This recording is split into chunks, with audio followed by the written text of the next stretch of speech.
Hello, I'm Columbia Daily Tribune City Editor Matt Sanders. This is Rudi Keller, who of course reports on state government, local politics, higher education, lots of stuff Good morning. for us. Yeah, it is 11:30 right now, so while you may be seeing this in the afternoon, it's still morning for us.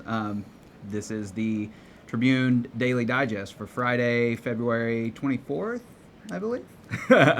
um, Rudi is here because he's doing what he does best today, working on a very interesting political story. Tell us a little about it. Well, on this week when protesters were outside Stony Creek Inn, Vicky Hartzler said that people could call her, write her letters, and that she would get the message, but she didn't want to hold a town hall meeting. Well, I've also heard from constituents that say that her voicemail is full and that her doors are locked at her congressional offices. And so I'm going to find out if there are people listening to those messages and reading those letters, and so that we can tell people what is going on. Also, in 2009 and 2010, when she was running for re-election, running for office for the first time for Congress, holding town hall meetings was a big part of her campaign, and she heavily criticized her opponent, Ike Skelton, for not holding town hall meetings. So we're going to ask her what's changed.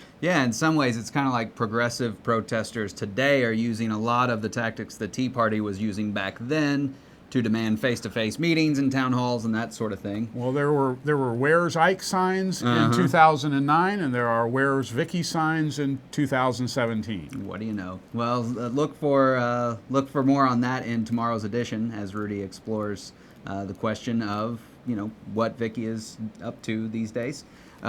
More stuff that of course, it's the weekend coming up, so we've got a lot of good stuff coming in our Saturday edition. In addition to Rudi's story, Megan Faviano is working on a story about the recommendations of the Medical Tourism Task Force. You might remember that as a group that was assembled by Mayor Brian Treese, basically to look at the question of how can Columbia better market medical services. So look for that in tomorrow's edition. Now in Sunday's edition, we also have some really good stories coming up. Alan Berdziak took a couple of trips over to Glasgow over in Howard County.